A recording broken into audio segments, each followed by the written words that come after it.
सहनाववतु सहनौ भुनक्तु सह वीर्यं करवावहै तेजस्विनावधीतमस्तु मा विद्विषावहै।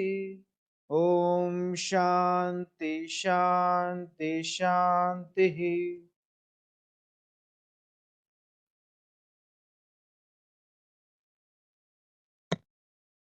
Namaskar and good afternoon. It's a great pleasure to welcome you to today's Vimarsh, which is a book release cum discussion event. And we are delighted to organize this event. The book is Life, Death and Ashtavakra Gita, authored by Dr. Bibek Debroy and Dr. Hindol Sengupta. I welcome the authors and thank you for giving us an opportunity actually to discuss this book here. This book is going to be released by Shri Gurumurthy ji, the chairman of the Vivekananda International Foundation, a known author, thought leader. I think you all know him. We're very grateful that he is here with us today, especially for this function all the way from Chennai. This book is, I had a quick glance through the book. Since yesterday, I've been reading it. I got a copy yesterday. And I must say that it's a fantastic book, something which hits you when you read it. It's a very easy read, in fact. It's a slim book, but of course, very deep. It has a very interesting format. Bibek Debroy ji provides an English translation of Ashtavakra Gita, which is a part of the Mahabharata, the Vana Parva, and it's a dialogue between King Janak and sage Ashtavakra. I think the authors will talk about this later. It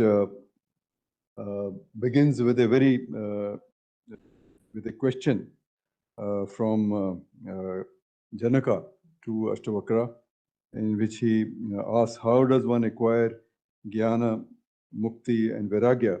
To which Ashtavakra replies, if you desire Mukti, cast aside material objects as they are poison. Like nectar, practice for forgiveness, compassion, contentment and truth.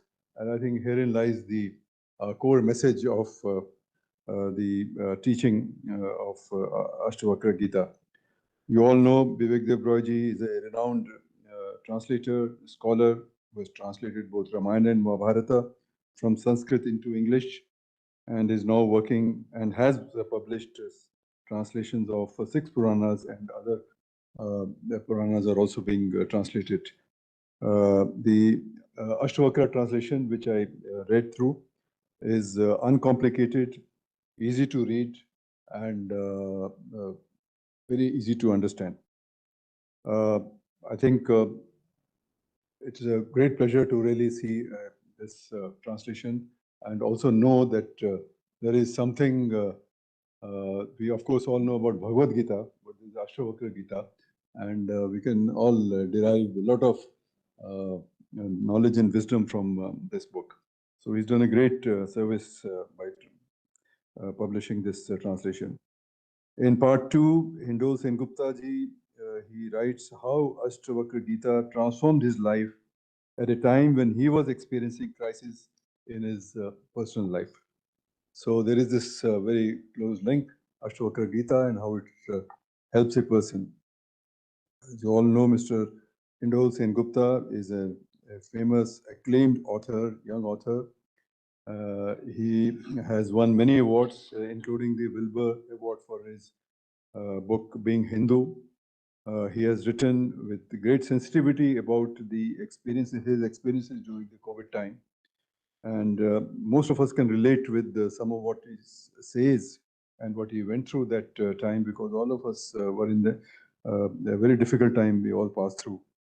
And at time of difficulty, we turn to the scriptures, to the gurus, to wise men, to overcome our own shortcomings, to seek guidance, on how to make a sense of life and its conundrums. I think, and he refers to Ashtavakra Gita and many other things that he read during that period. So that is brought out in part 2, and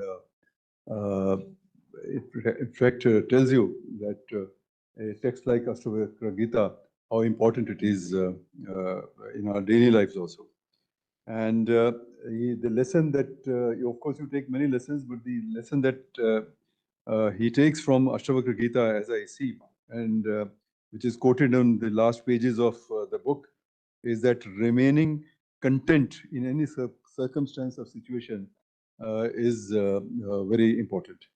And there is a quotation from the Ashtavakra Gita itself: as wise person is content everywhere, he survives on whatever comes to him. He roams around easily in different regions and sleeps whereas the sun sets. We all know about Bhagavad Gita. We have all discussed Bhagavad Gita. In fact, we had a lecture by Bibek Debroy on Bhagavad Gita some years ago in this very hall. It is one of the greatest books ever written. And amongst many things that it says, Karma Yoga is part of Bhagavad Gita's message. One is supposed to do one's karma with a sense of renunciation and complete detachment from the outcome of action. Miseries arise out of duality. But Ashtavakra Gita, I think, goes a step further. Ashtavakra Gita delivers the same message, but with great force and clarity. And that comes out very forcefully from the translations in the book. And as Hindol Sengupta quotes a shloka from Ashtavakra Gita, the wise man who has no motive in all his actions, who moves like a child and is pure, has no attachment even to the work that is being done by him. And in Ashtavakra Gita, I read in the translation, material objects are panthers and tuskers, they're poison, they're to be shunned. So this message, I think, comes out forcefully in shloka after shloka, and the message is driven home. So the key lesson, I think, Hindol, which you took, which you mentioned in the book, is that in the end, you said, stop trying. Do not try to control. Let go. And efforts and plans are useless. So this is something that I could pick up from one read of the book, but I'm sure there is much more. And we will be discussing this in today's discussion. So now I request Shri Gurumurthy ji to release the book.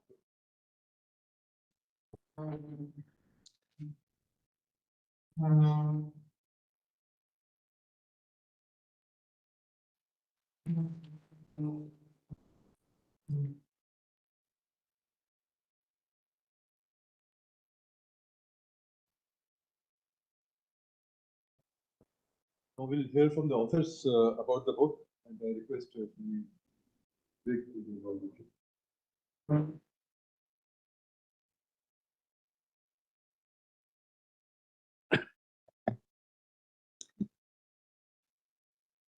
Shri Gurumurthy, Dr. Arvind Gupta, my co-author and dear friend, Dr. Hindol Sengupta, and ladies and gentlemen, on behalf of the two authors, let me first express my gratitude to Shri Gurumurthy for having taken the trouble to come here to release this particular book. In the comments, in the limited time that I have, I propose to divide my comments into 4 segments. First, I will talk about Gitas in general. Second, I will talk about King Janaka. Third, I will talk about the sage Ashtavakra. And in the final segment, I will talk about the Ashtavakra Gita specifically. As Dr. Arvind Gupta mentioned, Most of the time when we think of Gita, we think of the Bhagavad Gita. Maybe not in this audience, outside, in the rest of the world. There are people who do not realize that there are many other Gitas floating around. It was mentioned in the introduction that I am translating, after having translated the Mahabharata, the Valmiki Ramayana, I am embarked on what I call my Purana project, which is to translate the Ashtadash Mahapuranas. In parallel, I repeat, in parallel, there is a subsidiary project which is of translating the Gitas. As I said, most people are unaware that there are other Gitas also other than the Bhagavad Gita. There are at least 200 Gitas floating around, at least, perhaps even more. Gita is anything that was sung. Gita is anything that was recited. And there were several Gitas, which is why you needed the adjective Bhagavat to make it clear that this was the Gita that was narrated by Sri Krishna to Arjuna. There are 20 plus Gitas in the Mahabharata itself. In one of those Gitas, it is again Sri Krishna who's instructing Arjuna. This is something called the Anugita. Not too many people know about the Anugita. From the point of view of grihastas, householders, which is what most of us are, in the Mahabharata, the most important Gita is probably the Veda Gita. But again, not too many people know about this. So I've already translated the Gitas in the Mahabharata. It's a book that was published some months ago called Sacred Songs. And the intention behind this parallel translation effort is to disseminate information about these other Gitas, because as I said, the world generally tends to think that the Gita corpus begins and ends with the Bhagavad Gita, which is not true. I said about 200 odd Gitas.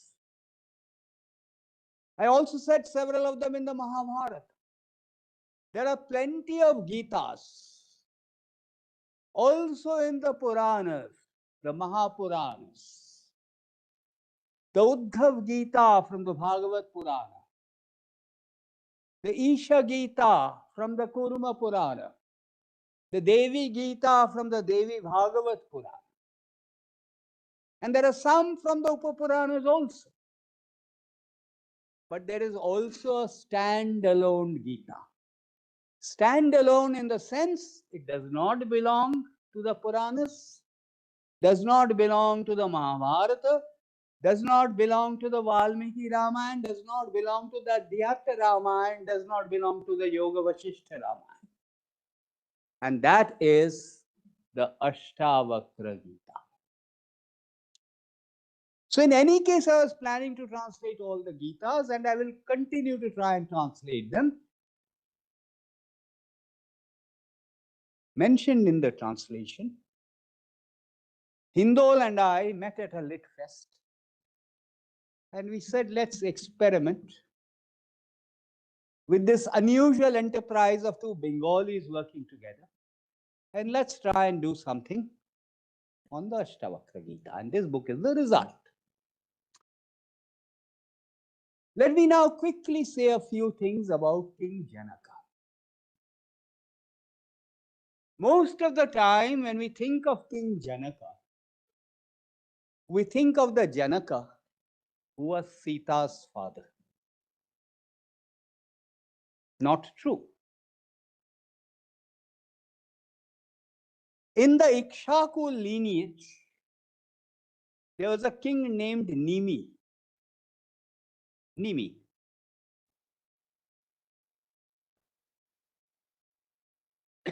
Nimi wanted to conduct a sacrifice, and he invited Vasishtha to be the priest.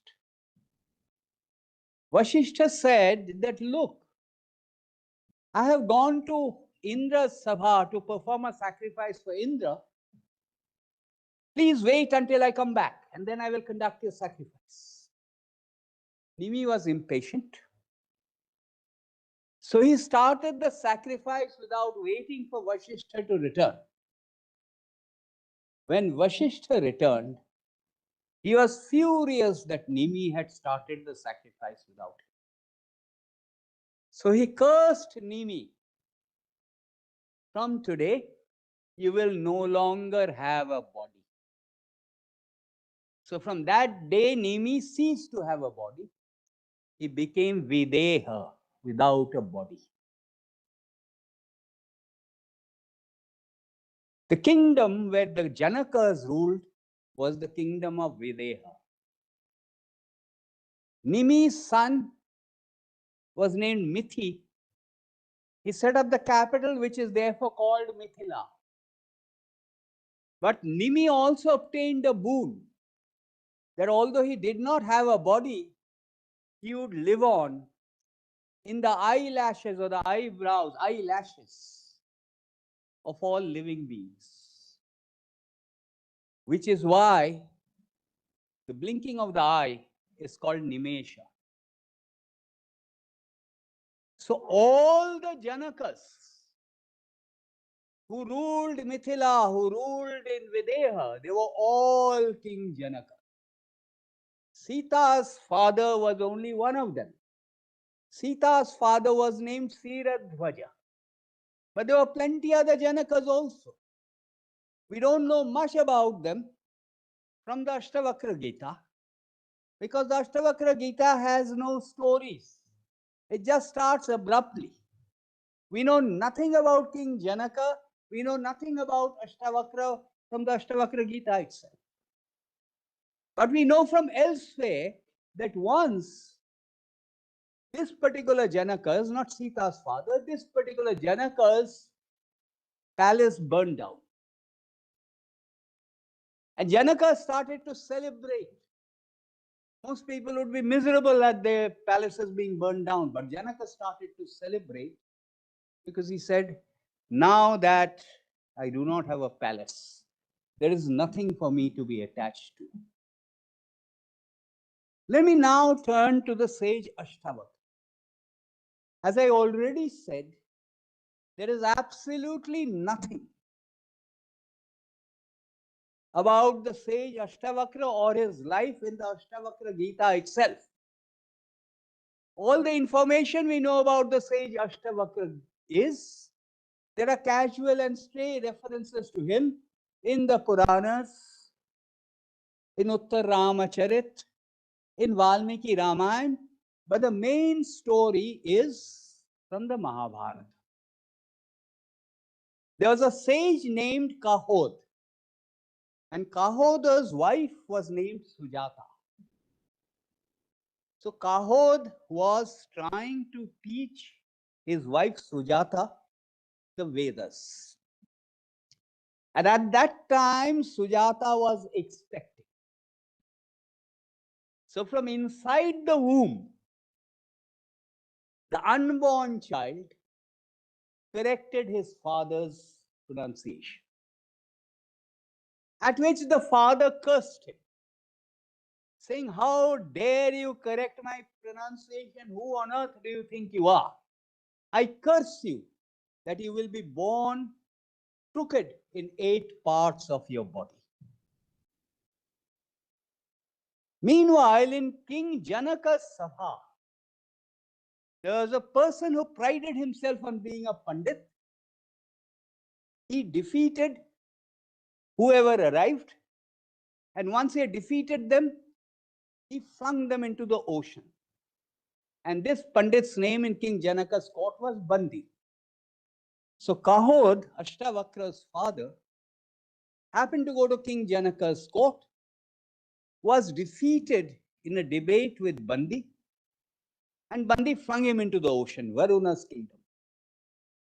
Ashtavakra was born, crooked in 8 of his parts. And until he was 10 or 12 years old, he did not know what had happened to his father. When he was 10 or 12 years old,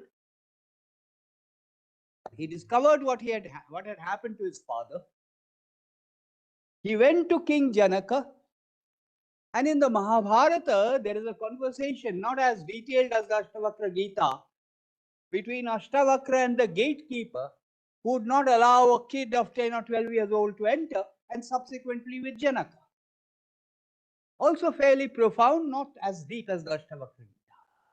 Anyway, the sage Ashtavakra defeated Bandi, rescued his father. Normally, when you see images of Ashtavakra, and they exist, they show him crooked in 8 of his limbs. But the beauty of the Sanskrit language is that Ashtavakra can be interpreted as a samasa, Shashti Tatpurus samasa, crooked in 8 of his parts. But it can also be interpreted as a sandhi, Ashtavakra, which means someone who was upright in 8 ways. There are 8 ways that describe desirable traits or undesirable traits, if it is the reverse. So he was upright in these 8 ways. As I said, there is nothing about Ashtavakra in the Ashtavakra Gita. Let me now turn to the Ashtavakra Gita itself. It's a very unusual Gita. If we think of the Bhagavad Gita as comparison, in the Bhagavad Gita, if we think of Sri Krishna as the Guru, and we think of Arjuna as the Shishya, Arjuna is asking the Guru Sri Krishna questions, and Sri Krishna is answering. In the case of the Ashtavakra Gita, it is exactly the opposite. Because if we think of Ashtavakra as the Guru and Janaka as the Shishya, it is not Janaka who is asking Ashtavakra questions. It is Ashtavakra who is asking Janaka questions. Across 20 chapters. Dr. Arvind Gupta quoted the first shloka. Therefore, I don't need to translate it. Janaka uvacha. Janaka asked Ashtavakra. Katham jnanam avapnoti, katham muktihi bhavishyati, vairagyam cha katham praptam etat bruhi mama prabhu. O Lord, tell me, how do I get jnana? How do I get mukti? How do I get vairagya? Dr. Gupta quoted the next shloka also. Again, I do not need to translate. And this next shloka is almost a contradiction for a reason that I will explain. Ashtavakra replies, Mukti michhasi chet tata vishayan vishavat tyaja khama arjava daya tosha satyam piyushvat vaja. If you want mukti, give up material objects. If you want mukti, practice forgiveness, uprightness, compassion, and truth. Why did I say this is almost a contradiction? Because as the conversation proceeds, you realize these are meaningless assertions. Kama, by who? Uprightness by whom? Jnana by whom? Because the sum and substance of the Ashtavakra Gita is, if you like, Ishavasyam idang sarvam yatkincha jagatyang. Jagat ending with the Jagat itself is Mithya.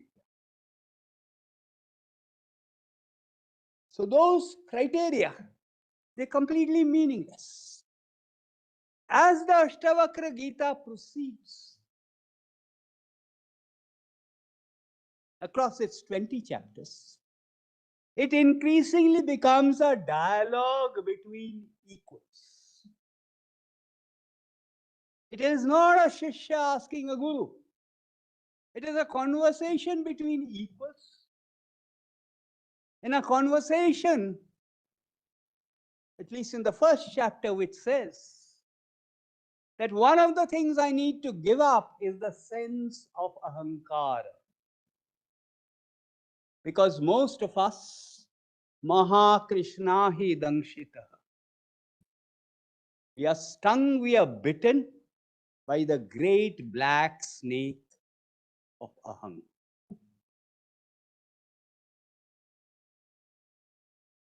The moment we begin to realize that we're above all of this, the world itself vanishes. Again, to paraphrase a shloka from the first chapter, we mistake a rope for a snake. I will end with one classic shloka from the Ashtavakra Gita, which is profound in its impact. It says, Muktabhimani muktahi, baddha baddhabhimani, yamati sagatihi bhavet. If you take yourself to be free, you are free. If you take yourself to be bound by all these fetters, all this bondage of external possessions, external relationships, the false world, then you will be bound. Your destination will be no different from your inclination. The Ashtavakra Gita is profound in its simplicity. It is deceptive. It is not very easy to do an Ashtavakra Gita for dummies or lessons from the Ashtavakra Gita. Because its style is not like that. Its style is as if Janaka and Ashtavakra are having a conversation and someone from VIF is sitting outside with a camera and is filming the whole thing. So I hope someone does not try to do my Ashtavakra Gita, because it is doomed to fail. It is direct, but it is very difficult to imbibe and practice what the Ashtavakra Gita says. It's a classic text of Advaita Vedanta. This is the first translation, I think, that comes from anyone of a non-religious persuasion. So we have deliberately suppressed commentaries. There are notes, but no commentaries. You want commentaries? There are at least 4 translations with commentaries that I can think of the Ashtavakra Gita. Ours is just an attempt to give the reader a flavor of what the text contains. Thank you very much.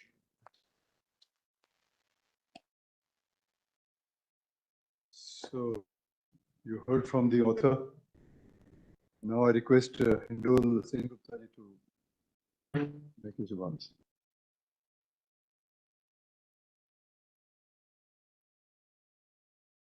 Very much. Good afternoon. A delight to be here. Thank you, Gurumurthy ji. Thank you very much to take all the trouble of coming all the way from Chennai for this book release. I'm very grateful. Thank you, sir. I'm a bit intimidated today because on stage are 2 people that I've spent about 10, 15 years of my life learning various things from. First time I met Gurumurthy ji, I used to work for the Fortune magazine. We spoke for 1.5 hours. Gurumurthy ji began by telling me all the things that all economic journalists know which are wrong. First time I met Bibek Debroy, again about 10, 15 years ago. It was at a book launch. Vivek was launching somebody's book. As always, I was a journalist. I asked some question. After the event, Vivek proceeded to tell me how all the things that journalists think they know and ask all these questions which are wrong. So therefore, 10, 15 years have gone by, and I'm most grateful. And I want to express my deep gratitude to them. It has been a rare honor to work with Dr. Bibek Debroy, the only living person who has ever lived to translate both the Ramayana and the Mahabharata, which for many, many, many years was considered impossible to do in one lifetime. So thank you very much. I'm absolutely delighted. When this book came out, and as Bibek said, this is a seminal text of Advaita Vedanta. And one of the great sayings of Advaita Vedanta is, Brahma Satya Jagat Mithya. Brahman is the truth. The world is untruth, lie, whatever word you want to use. So one very scholarly friend of mine called me and asked, if it is genuinely true that the only truth is the Brahman, everything else is false, why even try and write a book about it? Very good question, extremely good question. I was immediately reminded of something a Ramakrishna Mission monk told me when I was really a schoolboy. He said, well, there was a time when the Adi Shankaracharya was in Kashi. And Kashi's lanes are very narrow, as many of you would know. There was a slightly mad elephant rampaging through one of the lanes, and the Adi Shankaracharya was stuck in the lane. And he could see that the elephant was coming, and the Mahut couldn't control the elephant. So he turned around and began to run. Somebody asked His Holiness the Adi Shankaracharya, you always teach us Brahma Satya Jagat Mithya. Now you're running from an elephant, then elephant is also Mithya. Why are you running? To which the Adi Shankaracharya said, Gaja Mithya, Palayan Mithya.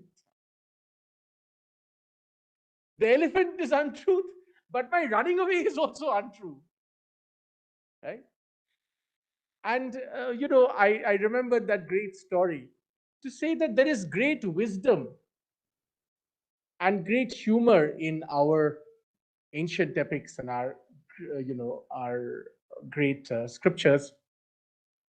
But wherever I go in the last 10, 15 years that I've done some work in this field, a lot of young people ask me, in fact, even before I came here, I was doing a podcast with this popular young podcaster who asked me, it's all very well that all of this exists and all of these people said all these things, but what does it mean to me?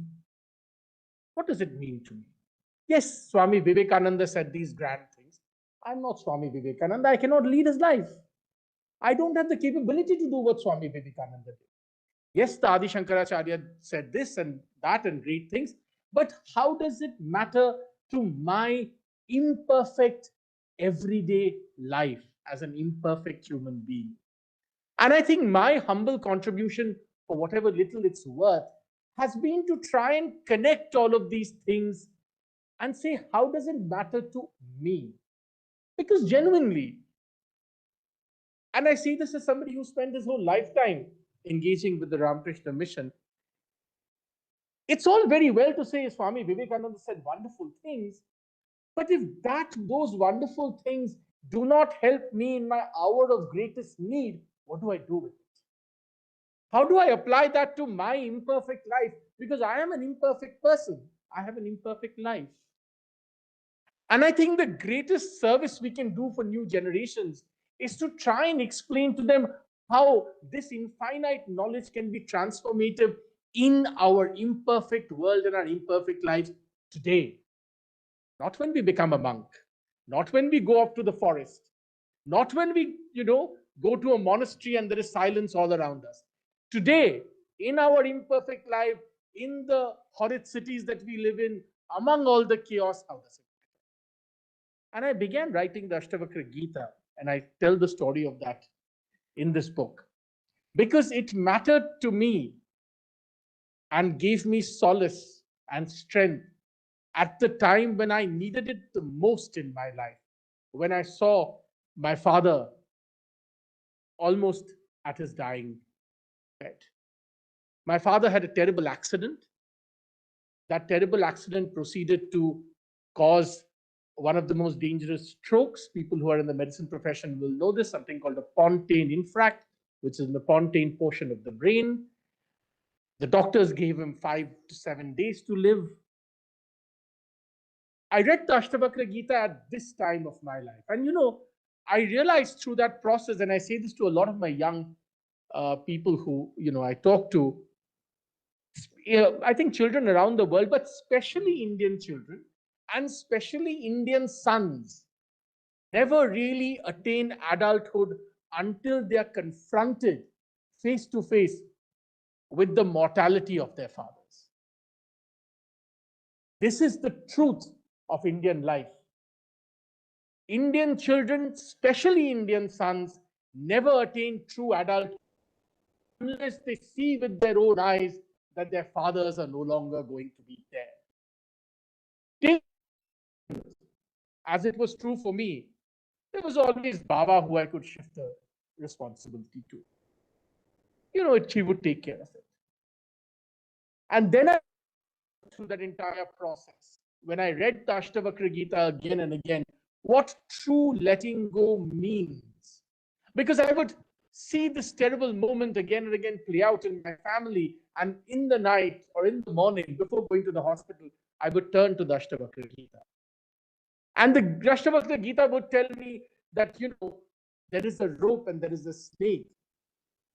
Are you sure that you're not confusing the two in your mind? The Ashtavakra tell me that into, of course, my joys and my acquisitions and my greed and my lust and my desire, all of this, of course, is meaningless.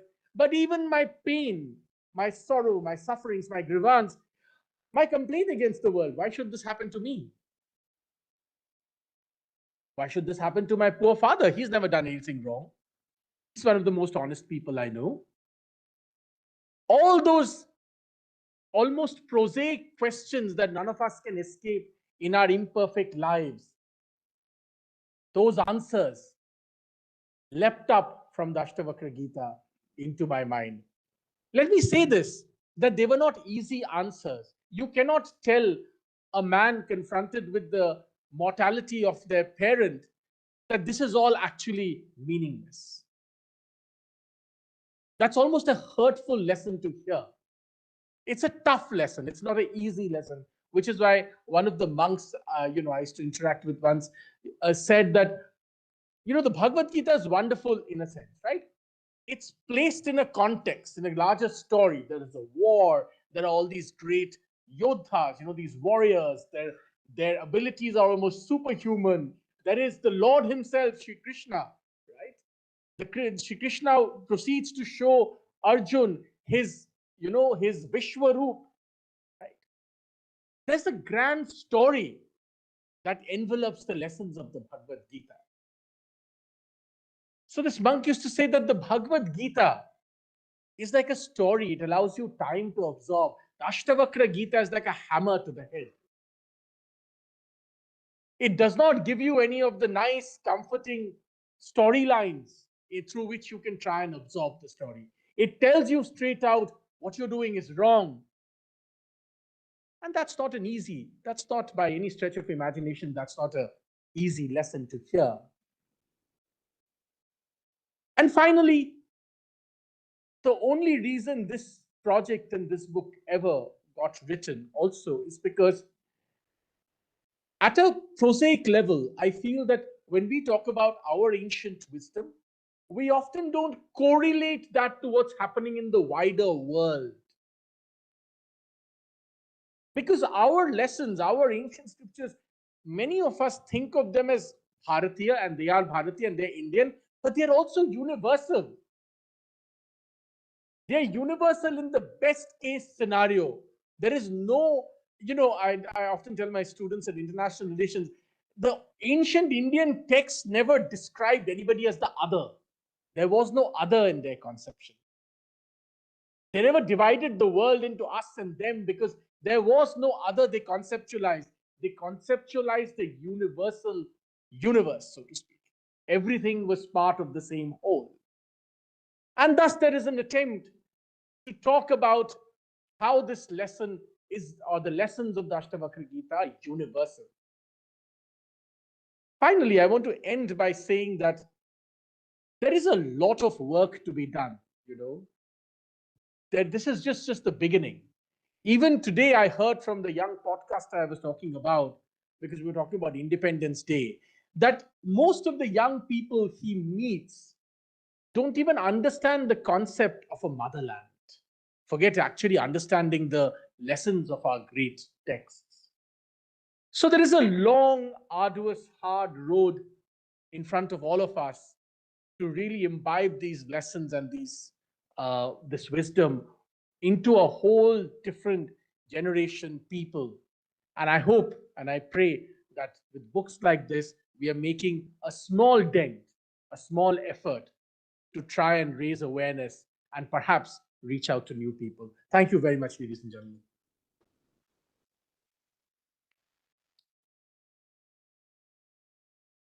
So thank you for giving us the backdrop and background to this book and your association with it. Now I request Gurumurthy ji to kindly address us.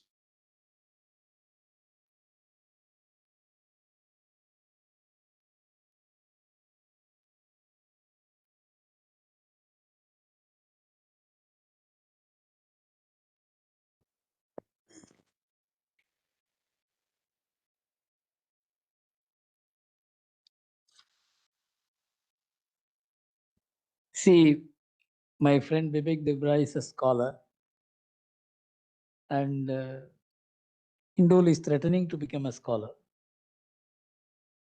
So I am in the midst of people with whom I have very little to do. I began as an activist and ended up as the chairman of the Vivekananda International Foundation. And they were very kind to accept me. But my understanding of the world is not from the scriptures, from the world itself. I consider the world and all that is happening in the world as open air university from which you learn. In fact, my encounter with Bibek dates back to 1990s. We clashed on opposite sides. I was taking the position as a Swadeshi thinker, promoting Swadeshi economics, and he was promoting market economics and globalization. That is how we clashed. In fact, the first question I asked him today, Vivek, you must write about your transformation. That is far more important than what you have written. And in fact, he said the only person who can write about this is my wife, because she has seen my transformation. Once you touch the ancient sources of India, what it does to a person is the transformation that is brought about in Bibek Debroy is actually the work of a rishi who learns from his own experience, from his observation, from his study. So I have great respect for the person, and his Mahabharata and Ramayana are outstanding translations, which everybody must read. Actually, if you have not bought the book, buy it and read it, because you can't get a better translation in English than that. Now, I am not going to talk about Ashtavakra Gita, because he has said it is not for dummies. So I have to talk about what I perceive to be the message of Ashtavakra Gita, which I have read somewhere, and of course, I had occasion to read a better translation, because I have not read, but I have read the portions where I am interested. Ashtavakra Gita is the ultimate of what is called Advaita, of course, that was told. And Hindol said that Brahmas Jagat Mithya is the highest position of Advaita. In fact, Advaita is beyond all kinds of worship, religion. There is no God and you. There is no God. This is the extent to which Advaita reaches. So, the quintessence of Advaita is stated in Ashtavakra Gita. Now, Advaita is a philosophy which Adi Shankara expounded for the benefit of all.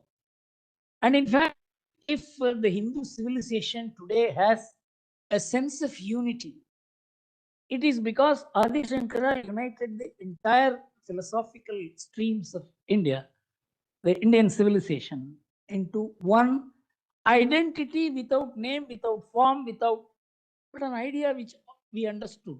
We connected ourselves to the ultimate creation and beyond creation. And that was the greatest contribution of Shankara. But we must understand, but we are dealing with this philosophy in a world of ideologies. I have mentioned this many times. What we are dealing with in the name of religion and thought streams are not philosophies, but ideologies which say, I am right, you are wrong. We are the only civilization in which a new kind of approach, I think I am right, maybe you have a point. That is what enabled our civilization to avoid bloodshed. Professor Ramal, who studied the entire world civilization for the last 2,500 years and found that 1.2 billion people have been killed all over the world. Until the 13th century, there was no mass killing in India except King Ashoka's Kalinga War. If for 13 centuries or 18 centuries, India did not have bloodshed except this, what was the reason for that? The reason is we had a philosophy.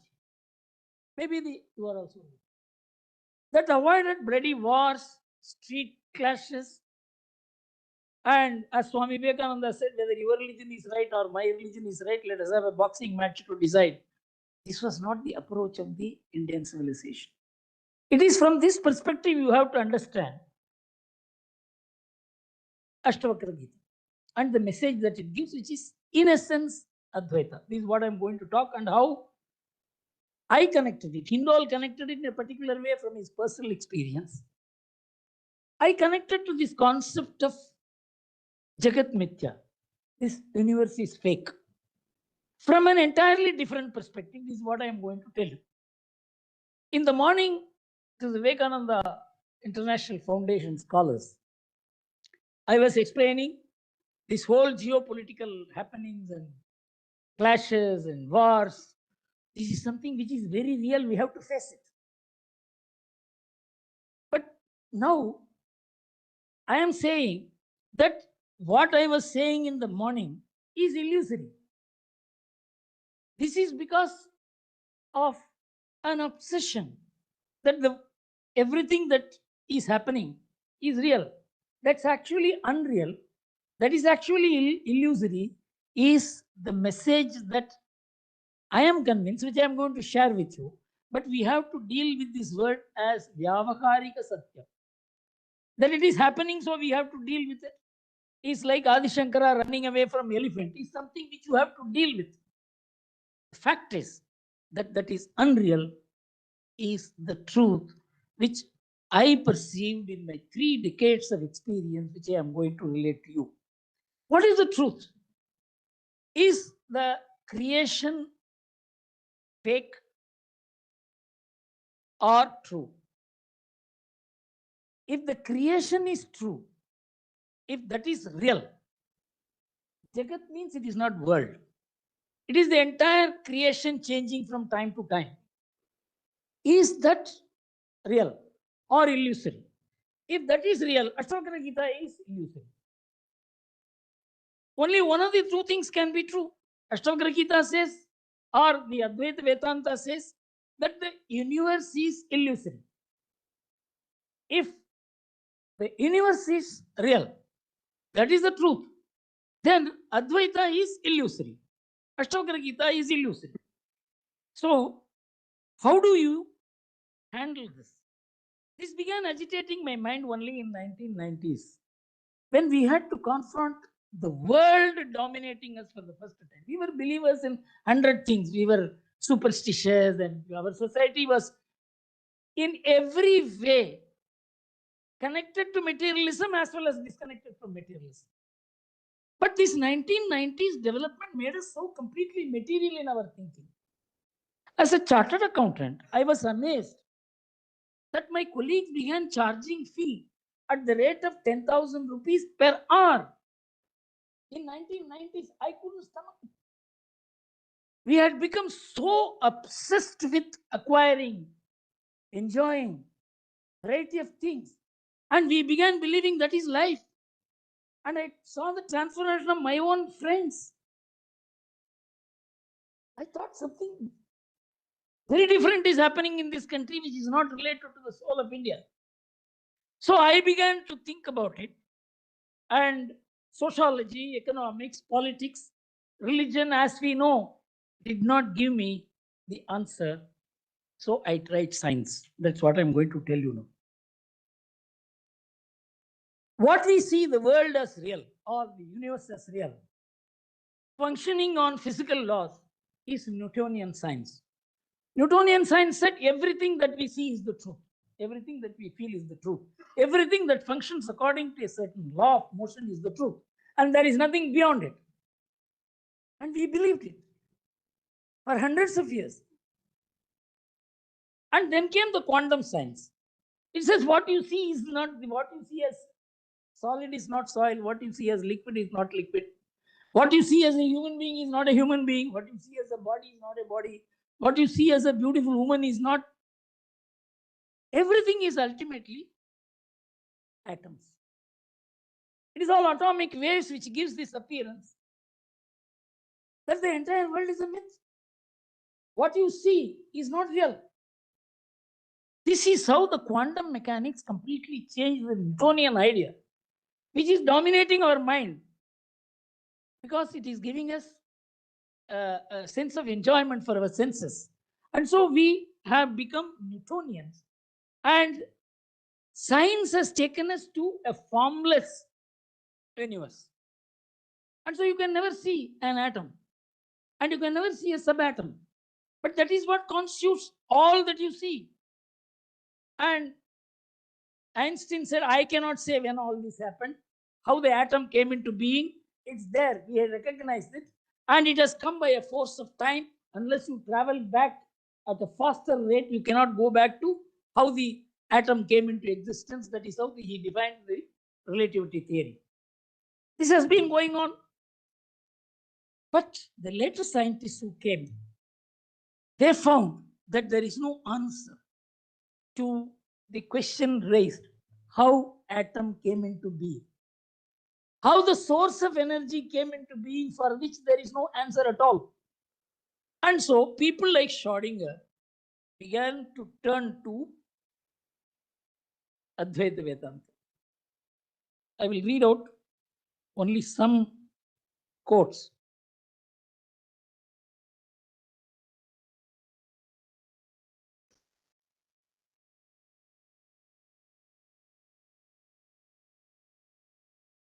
In all world, there is no framework within which we can find consciousness in the plural.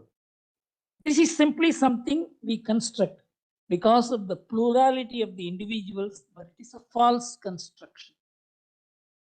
The only solution to this conflict, insofar as any is available to all, lies in the wisdom of the ancient Upanishad. And he says, Vedanta teaches that consciousness is singular. All happenings are played out in one universal consciousness. Please note this point. And there is no multiplicity of selves. This is Schrödinger, Nobel Prize winner. And I will quote only one more. Vedanta and Sankhya hold the key to the laws of mind and thought process, which are correlated to the quantum field, that is the operation and distribution of particles at atomic and molecular levels. Brian David Josephson, Welsh, and the youngest Nobel laureates. I can't quote, there are 7 others I don't want to quote. The fact is, that it is one universal consciousness which resulted in all that we see.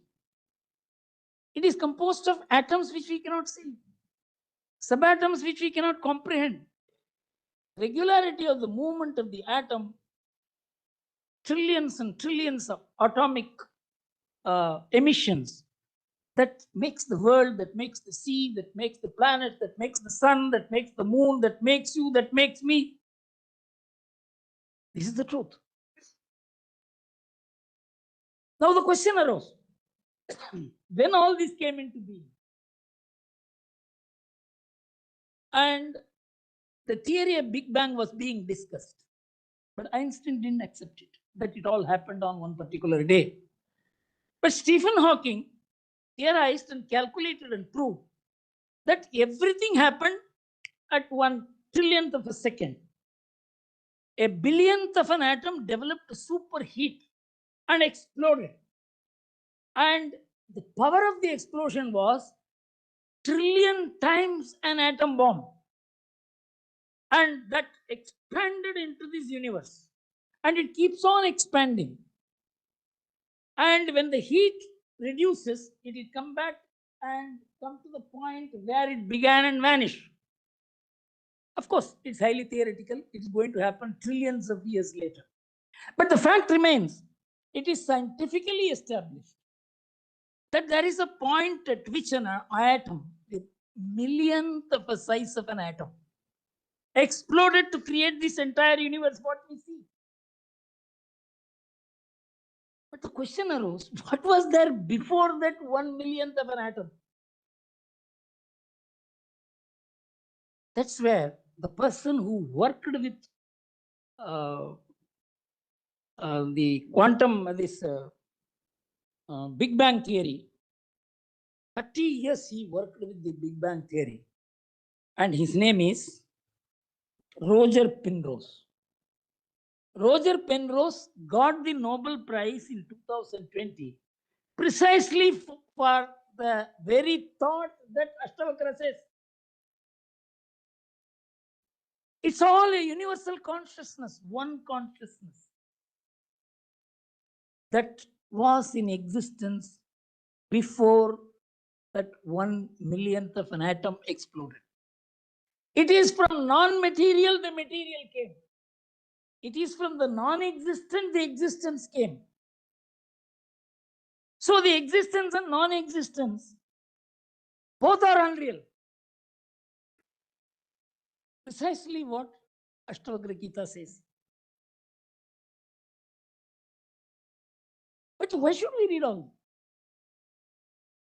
We must have an idea. Will it have an impact on us? It will have an impact on the society. It will have an impact on the policy makers. I will quote one of the greatest scientists, Carl Sagan. In fact, I sadly missed his speech when he came to Chennai. He was the one who said the Indian time scales or the Hindu time scales are the one which matches with the time scales of the quantum theorists. Why should we read all this? Why should we know Ashtavakra Gita? Why should we know the world is unreal? Why should we know all this? It may be true, but it doesn't help you. It may give peace of mind. It may give an explanation to an individual like it did to Hindol. No. You've got to look deeper into why this message has to reach every thinking people. And that is what Carl Sagan says in his, you must listen to this 210 seconds video called Pale Blue Dot. That shows that there is a sunbeam in which there is a small pale blue dot. He says, from this distant vantage point, that pale blue dot does not seem to be of particular interest. For us, it is different. Consider again that dot. That is here. That's home. That's us. That is the world. In the entire universe, the world is not even a dot. He says that is where we live. On it, everyone you love, everyone you know, everyone you have ever heard of, every human being ever lived out their lives.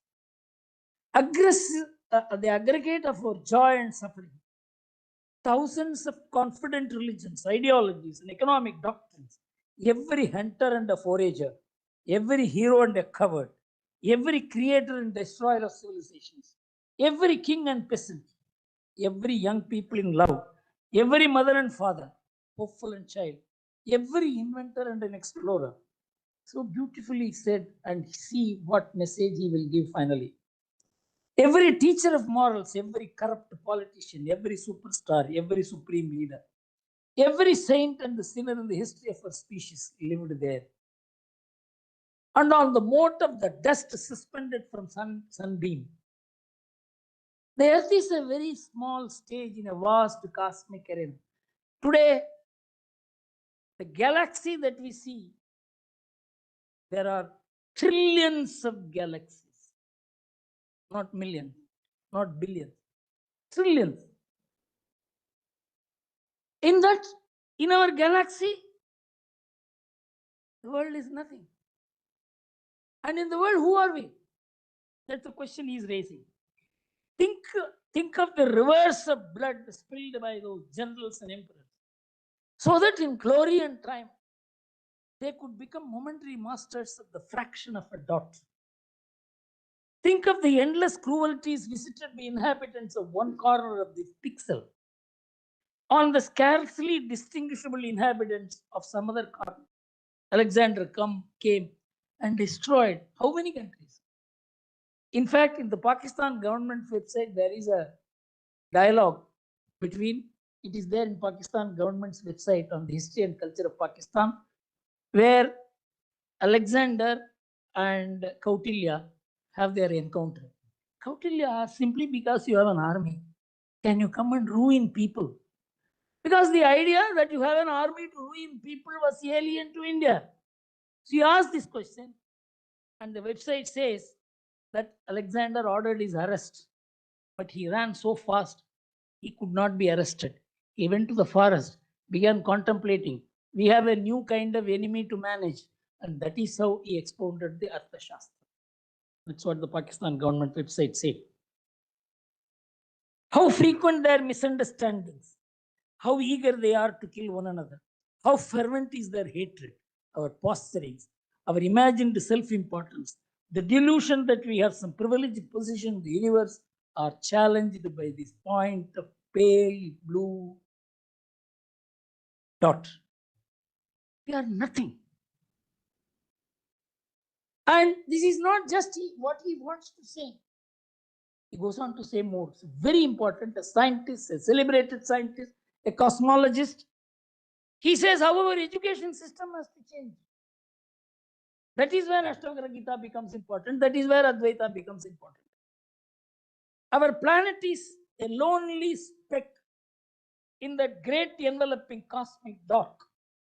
In our obscurity, in all this vastness, there is no hint that help will come from elsewhere to save us from ourselves. The earth is the only world known so far to harbor life. There is nowhere else, at least in the near future, to which our species could migrate. Visit, yes. Settle, not yet. Like it or not, the moment the girth where we make our stand, it has been said that astronomy is a humbling and character building experience. You substitute it with Ashtavakra Gita, it settles your idea. Why we must read Ashtavakra Gita? It's not astronomy. It is that the entire universe, where you are nothing, that itself is fake. What are you fighting for? Why are you killing each other? This question has to be raised in every budding person in the world. Then the attitude will change. The man will become so small. He calls it a humbling experience. The idea of Ashtavakra Gita, the idea of our entire philosophy, the idea of Advaita to say that the whole universe is fake is to make you feel humble. If you feel humble, then the world will be peaceful. So Ashtavakra Gita is not for discussing whether something is very nice to be heard, very different idea, otherworldly. There is perhaps no better demonstration of folly of human conceit than this distant image of our tiny world. To me, underscores our responsibility to deal more kindly with one another and preserve and cherish the pale blue dot, the only whom we have known. He says, astronomy should be taught in all educational institutions to make the people feel who they are. Everybody thinks he is the master, but he is nothing. If this spirit has to come, it is actually cosmology read with Ashtavakra Gita that will give the philosophical underpinning to address this question, who are we? That's where it is important. Thank you very much.